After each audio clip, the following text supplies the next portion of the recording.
শরীফ ওসমান হাদির ঘটনায় জামাতকে ফাঁসানো হতে পারে, জামাত ফেঁসে যেতে পারে। অবাক হলেও ঘটনা সত্য। জামাতকে ফাঁসাতে নজিরবিহীন আয়োজন সম্পন্ন হয়েছে। এই যে আপনারা যা দেখেন যে অমুক তারিখ ওসমান হাদির হত্যাকারী শুটার তাদেরকে গ্রেপ্তার করা হয়েছে, অমুক তারিখ আদালতে হাজির করা হয়েছে, তারপরে আবার আদালতে আনা হয়েছে, আবার রিমান্ডে নেওয়া হয়েছে, আবার সাংবাদিকরা ধরে জিজ্ঞেস করে কি অমুক তমুক, যা শোনেন এগুলো সব নাটক। এগুলোর মাধ্যমে জামাতকে আচ্ছা মতো ফাঁসানো হবে। তবে এখানে একটু বলে নিই যে বেশি ভয় পাবেন না। জামাতকে ফাঁসানো বলতে জামাতের কোনো নেতা সুস্পষ্টভাবে সত্যিকার অর্থেই গ্রেপ্তার হবে, রিমান্ডে যাবে, বিষয়টা এরকম হবে না, অতদূর যাবে না। মিডিয়ায় জামাতকে দায়ী করে ভারত থেকে এবং দেশের মধ্যে মিডিয়া ট্রায়াল চলবে এবং মিডিয়া জামাতকে ভয়াবহভাবে বেশিং করবে।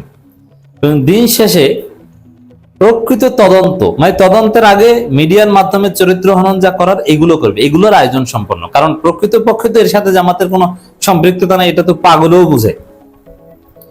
তারপরও নানানভাবে ন্যারেটিভের রাজনীতিতে জামাতকে ফাঁসিয়ে ফায়দা হাসিল করার চেষ্টা করা হবে। তারপরে অনেক দিন পর যখন চার্জশিট হবে তখন দেখা যাবে যে এখানে জামাতের কেউ না।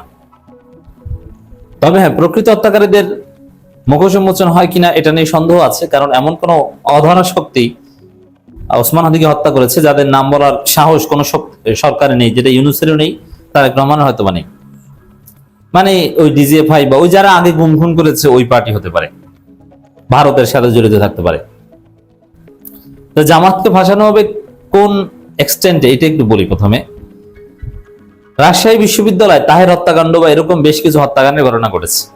সেখানে বিনা বিচারে বিনা তদন্তে চোখ বুঝে শিবিরকে দায়ী করা হয়েছে। প্রথম আলো, ডেইলি স্টার, সমস্ত মিডিয়া নিয়মিত কলাম লিখেছে। শিবিরের লোকজনকে গ্রেপ্তার করা হয়েছে, অমানবিক নির্যাতন করা হয়েছে, এমনকি শিবিরের অনেক ছেলেদের দেশ ত্যাগ করতে হয়েছে।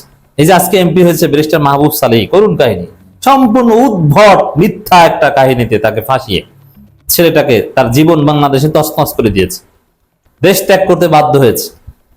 কিন্তু একটা পর্যায়ে আওয়ামী পুলিশের এই রিপোর্ট যে মাহবুব সালেহীদের কোনো সম্পর্ক ছিল না ঘটনার সাথে, ওটা অন্য একটা ঘটনা, কিন্তু অযথা।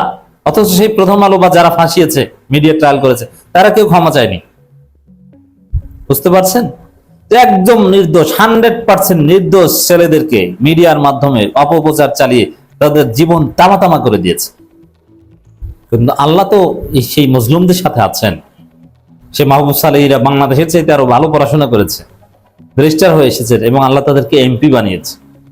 অথচ কি জঘন্য নির্যাতনের শিকার হতে হয়েছে। তো দর্শক, এই শরীফ ওসমান হাদির হত্যাকাণ্ডের বিষয়টা নিয়ে এরকম রাজনীতি হবে। মিডিয়া জামাতের অমুক দেয় তমুক দেয়, এটা জামাত শিবিরের কাজ, এটা নিয়ে কয়েক মাস একদম তোলপাড় সৃষ্টি করবে এবং ওইটা ডিবাং করার মতো সক্ষমতাও জামাতের হয়তো নেই। কারণ জামাতের কোনো মিডিয়া নেই। সোশ্যাল মিডিয়ার মাধ্যমে আমরা যতটুকু পারি ডিফেন্ড করব, কিন্তু ইন্টারন্যাশনাল গ্রাউন্ডে, একদম ম্যাক্রো গ্রাউন্ডে এবং কিছু লোককে বিভ্রান্ত করা যাবে জামাত জড়িত, জামাত অনেক গালি খাবে, জামাত কত খারাপ দেখছো, ওসমান হাদিকে হত্যা করে ফায়দা নিতে চেয়েছিল, নির্বাচন বানচাল করতে চেয়েছিল, এরকম একটা ন্যারেটিভ এস্টাবলিশ হবে। এই জন্য বিরাট আয়োজন সম্পন্ন হয়েছে। কিন্তু দিন শেষে প্রকৃত তদন্তে এটা হাস্যকর, জামাতের কাউ এখানে জড়িত থাকবে, এটা একদম পাগলের প্রলাপ। তা জামাতকে মিডিয়ার মাধ্যমে সাময়িকভাবে ফাঁসানোর আয়োজন চলছে। এভাবেই রাজনীতির নোংরা খেলা এটাই, যে জানে যে ওকে ফাঁসানো যাবে না, কিন্তু মিডিয়ার মাধ্যমে যতদিন ওকে ফাঁসানো যায়। এই যে শিবির রক কাটে, জাস্ট মিডিয়ার মাধ্যমে শিবিরকে কম ক্ষতি করা হয়েছে, বা অনেক মানুষ কিন্তু আসলে বিশ্বাস করে শিবির রক কাটে, কিন্তু এটা কি, এটা পুরোটাই একটা মিথ্যা এবং মিডিয়ার ন্যারেটিভ পলিটিক্স। বাস্তবতার সাথে কোনো সম্পর্ক নেই। কোথাও কোনো রক কাটা মামলায় শিবির দোষী সাব্যস্ত হয়নি। এখন তো আমরা দেখি রক কাটে বিএনপি, যাতে জামাত শিবির দোষী সাব্যস্ত হয় জন্য। আর এই কনসেপ্টটাই একটা ভুয়ো কথা যে কারো রক কাটা, এটা এইভাবে কাউকে আক্রমণ করা হয় না, এটা বাস্তবতার সাথেও যায় না। তো দর্শক, এই যে ফয়সাল এই ফয়সাল আদালতে হাজির করা হয়েছে, তখন সাংবাদিকরা ধরেছে, কথা বলেছেন।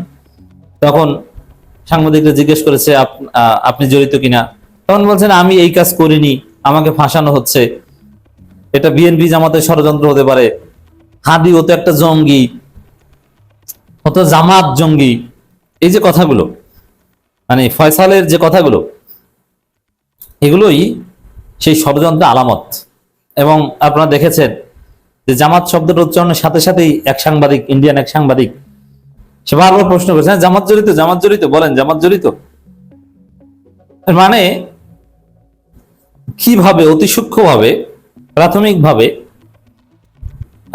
এই ফয়সালের মাধ্যমে জামাতকে, শিবিরকে দোষী সাব্যস্ত করা যায়, কয়েক মাস ঢালাও গালাগালি করা যায়, অনেক মানুষকে বিভ্রান্ত করা যায়। ভারতীয় সাংবাদিক, ভারতীয় মিডিয়া সেই ষড়যন্ত্র করছে।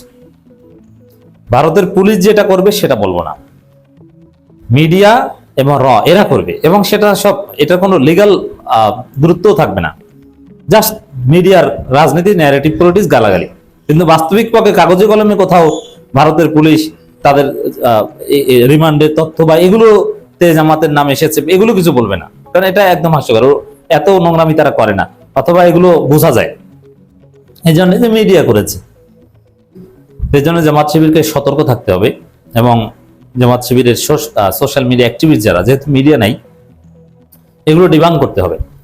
বাস্তবিক পক্ষে তদন্তে সঠিক বিষয় হয়তো উঠে আসবে, কিন্তু উপরে উপরে বিএনপি অ্যাক্টিভিস্টরা অলরেডি দেখেন, এই যে হাদি একটা জঙ্গি, জামাত জড়িত কিনা, এই প্রশ্নটা কিভাবে মার্কেটিং করা হচ্ছে, ভয়ানকভাবে মার্কেটিং করা হচ্ছে। এই একবার দেখলেন, সামনে এরকম আরো কয়েকবার সাংবাদিকরা বলবে, অথবা বিভিন্ন যে কারা সূত্র বলছে, রিমান্ড সূত্র বলছে, কলকাতার আদালত সূত্র বলছে যে অমুক জামাতের অমুকের নাম উঠে এসেছে, এরকম বিভিন্ন গাইবি রিপোর্ট দেয়, মানে এগুলো ছয়লাভ হয়ে যাবে। আর এগুলো একটা দল, দুইটা দল, আওয়ামী লীগও মার্কেটিং করবে, বিএনপিও মার্কেটিং করবে, আর বামপন্থীরাও মার্কেটিং করবে। ডিজিএফআই এর খেলার পার্ট কিন্তু এটাও, যে বাস্তবে যা হোক, এটার মাধ্যমে এই ফায়দা হাসিল করা যায় কিনা। তো জামাত সবচেয়ে বেশি হাদির প্রতি অনুরক্ত, এবং হাদি জামাতের প্রতি খুব অনুরক্ত ছিলেন। হয়তো হাদি বেঁচে থাকলে জামাতেরা নির্বাচন করতেন।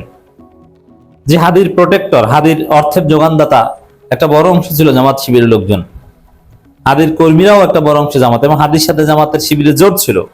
ইনকিলাব মঞ্চের ছেলেমেয়েরা শিবিরের সাথে জোট করে নির্বাচন করেছে ছাত্র সংসদ নির্বাচনগুলোতে। তো সেখানে জামাতকে জড়ানোর চেষ্টা, এটা কতটা নোংরামি, কতটা ভয়ানক, ডেঞ্জারাস এটা করছে। এবং এগুলো সবকিছুর নিয়ন্ত্রণ হয় ভারত থেকে। এই জন্য যা দেখছেন, এই অমুক দিন গ্রেপ্তার হয়েছে, এগুলো কিছুই না, গ্রেপ্তার ইউনূসের আমলে হয়েছে। কিন্তু বাকি যা দেখছেন, এগুলো সব ভারতের নাটক, বিএনপিকে গ্লোরিফাই করতে এবং এটা নিয়ে একটা রাজনৈতিক ফায়দা হাসিল করতে।